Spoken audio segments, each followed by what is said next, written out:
Hello friends, இன்றைக்கி நம்ம பார்க்க போகிற recipe banana butter cake.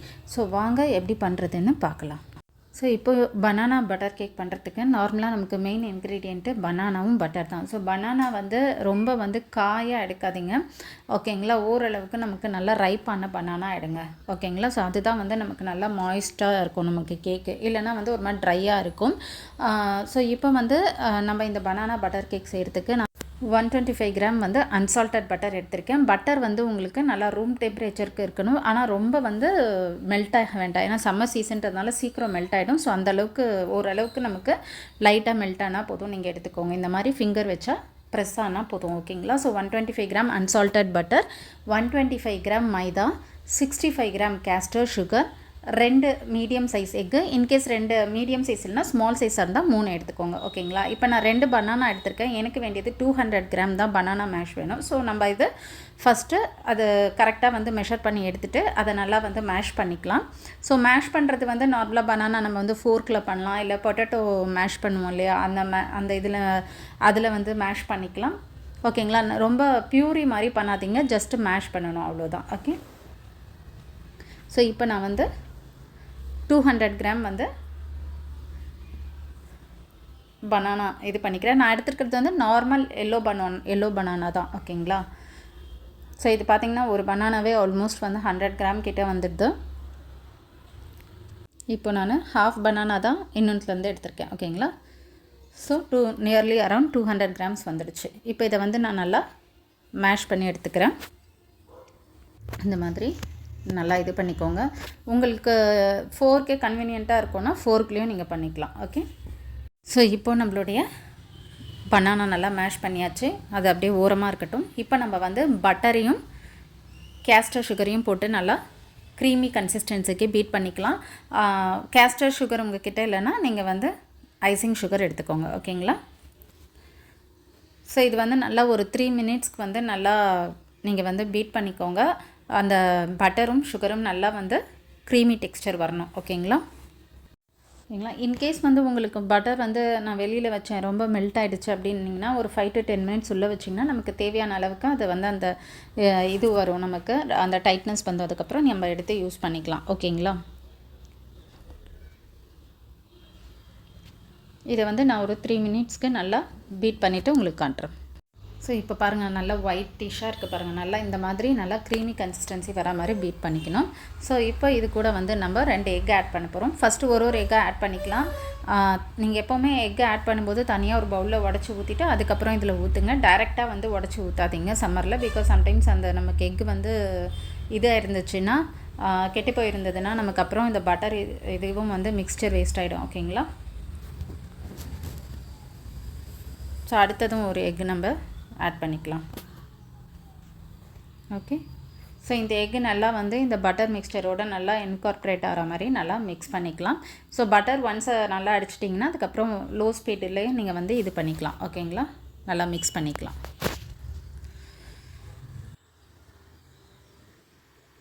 So இப்போது நல்லா பட்டர் அண்ட் எக்கையும் நல்லா மிக்ஸ் பண்ணியாச்சு. இப்போது நெக்ஸ்ட் இது கூட நம்ம பனானா மேஷ் பண்ணி வச்சுருக்கேன், இந்த பனானாவை ஆட் பண்ணிக்கலாம். இதுக்கு மேலே நமக்கு எலக்ட்ரிக் பீட்டர் தேவைப்படாது, ஜஸ்ட்டு நம்ம ஹேண்ட் விஸ்க்லேயும் இல்லைனா ஸ்பேச்சுலாவிலேயே நம்ம மிக்ஸ் பண்ணிக்கலாம், ஓகே. நம்ம பனானா ஆட் பண்ணிட்டோம், ஸோ அதனால் அந்த பனானாவோட ஃப்ளேவர் நல்லாவே நமக்கு இருக்கும். ஸோ அதனால் நீங்கள் வெண்ணிலா எசன்ஸ்லாம் இதில் எந்த இதுவும் ஆட் பண்ணாதீங்க, ஓகே. இப்போ நம்ம ட்ரை இன்க்ரீடியன்ட்ஸ் ஆட் பண்ணிக்கலாம். மைதா,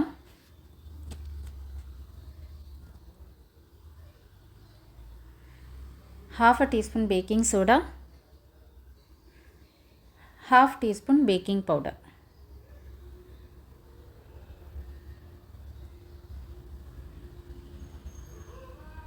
ஓகேங்களா. ஸோ எப்போவுமே baking soda baking powder level பண்ணி எடுங்க, அப்படியே நல்லா ஒரு ஃபுல்லாலாம் எடுக்காதீங்க, ஓகேங்களா. ஜஸ்ட்டு பர்ஃபெக்டாக லெவல் பண்ணி எடுத்துக்கோங்க. ஸோ இவ்வளோ தான் நம்மளுடைய மொத்த இன்க்ரீடியண்ட்டே. நல்லா மிக்ஸ் பண்ணிக்கலாம்.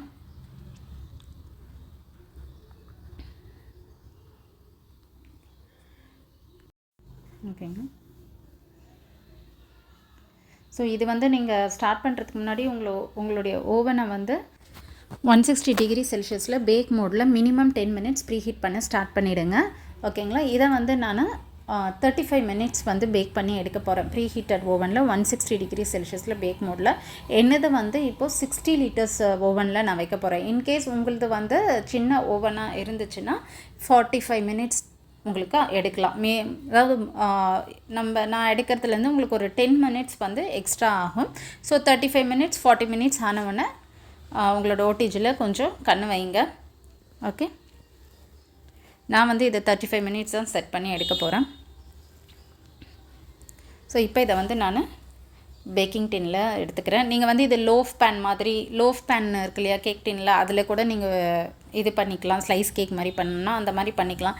இல்லை நார்மல் ரவுண்ட் டின்னா ரவுண்ட் டின், ஸ்கொயர் டின், ரெக்டாங்கிள் டின் எது வேணாலும் யூஸ் பண்ணிக்கலாம். இன்றைக்கி நான் யூஸ் பண்ணுறது ரெக்டாங்கிள் டின் தான்.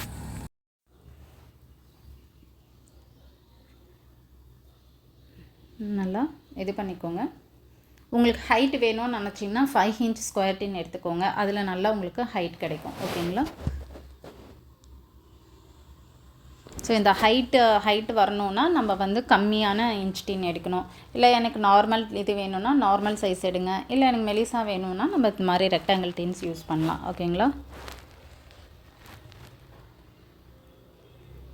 ஸோ இப்போ இதை ஸ்பாட்சுலா வச்சு நல்லா ஈவன் பண்ணிவிட்டு நம்ம பேக் பண்ணி எடுக்கலாம். ஓகேங்களா? உங்கள்கிட்ட எந்த ஸ்பாட்சுலா இருக்கோ அதை வச்சு ஈவன் பண்ணிக்கோங்க. நார்மலாக நம்ம மிக்ஸ் பண்ணுற ஸ்பாட்சுலாவில் கூட நீங்கள் ஈவன் பண்ணிக்கலாம். ஓகேங்களா?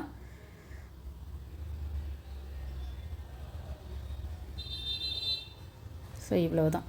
ஸோ இப்போது நம்ம வந்து இதை பேக் பண்ணி எடுத்துகிட்டு எப்படி வந்திருக்கு அப்படின்றத பார்க்கலாம்.